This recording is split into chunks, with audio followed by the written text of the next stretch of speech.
Hansi Flick didn't shout at Fermin Lopez. His frustration was something deeper. Because every time Fermin stepped off the bench, 2 goals here, 2 assists there, Flick had to rethink his best 11. Barcelona's super sub was starting to look like the undisputed starter, and that decision didn't make Flick's life easier. It made it impossible.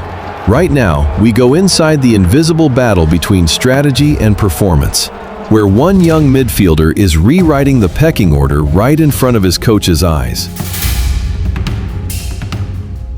Hansi Flick didn't look angry. He looked unsettled. Not the rigid jaw, not the red-faced fury you see after a lost derby. No, this was quieter than that. A coach's gaze drifting, not toward the pitch, but toward the substitutes board. Because every time Fermin Lopez jogged onto the grass, something shifted. A flick of the head before a pass, a burst of acceleration past a marker, a sudden cut that opened space for a goal. Barcelona fans noticed it first. The way he didn't just fill a role, he expanded it. 2 goals off the bench. And each time the crowd, usually restless, fell into the same strange silence. Expectation, not relief. Expectation. But here's what most critics missed. It wasn't just the numbers.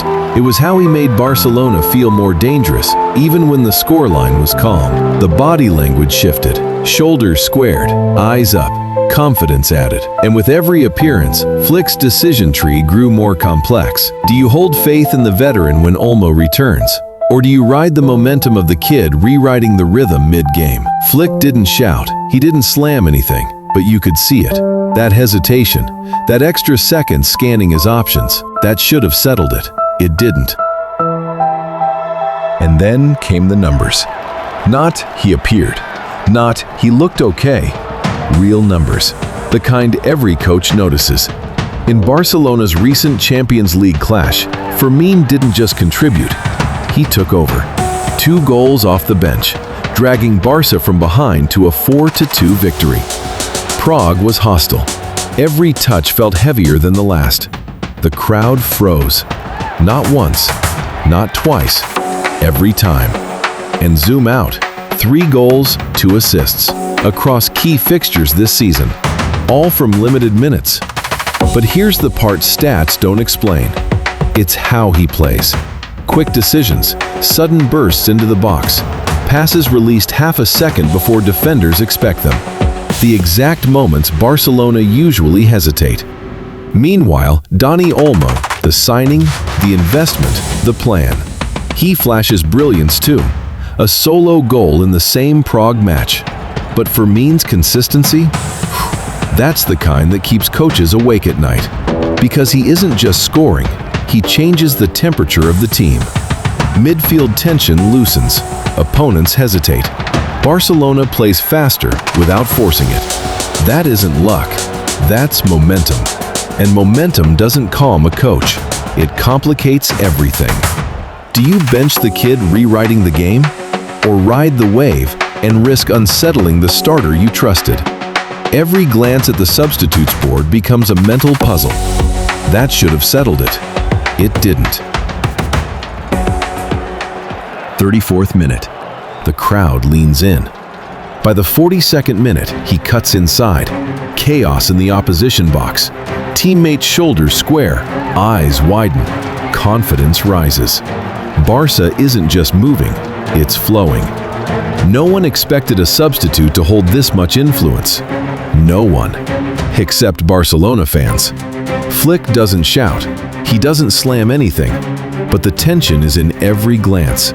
Fingers tapping, jaw tightening. Every lineup scenario spinning in his head. Bench Olmo? Start Fermin next match? Ride the wave of momentum or stick with the starter? Olmo shifts on the bench. The pecking order is shifting before his eyes. Every pass Fermin plays, every burst of movement, every decision, it bends the rhythm of the game. Opponents hesitate. Midfield tension loosens. Barca gains extra tempo. Momentum, not luck. By the 64th minute, Olmo scores after coming off the bench. A brief flash of brilliance. But Fermin's consistency, his 2 goals that shifted the scoreboard before halftime, are what Flick can't ignore. And Flick knows it. Every choice now could change the game, and he will have to act. The clock ticks toward the 75th minute. Barcelona lead 3-2. The game is alive. Flick's eyes stay on the pitch, but his mind is somewhere else, on the choices waiting for him. Fermin has already delivered 2 match-defining goals. He's tilted the rhythm of the game, changed how Barcelona breathe in possession. Coaches don't usually look like this. This isn't anger, it's the weight of consequence. Then it comes, the decision. Fermin stays on. Olmo will come later, but not yet.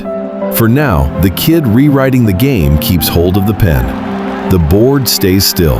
The crowd barely notices. But inside the dugout, it's seismic. Barcelona's midfield shifts, passes sharpen, runs sink.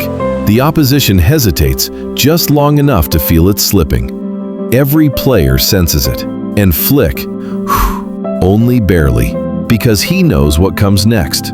Tomorrow, in training, in press conferences, in whispered debates and slow-motion replays, this choice will be pulled apart.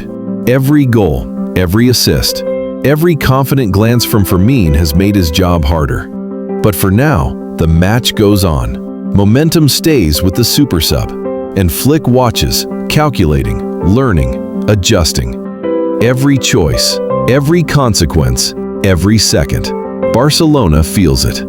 And this is Pitchside Tales.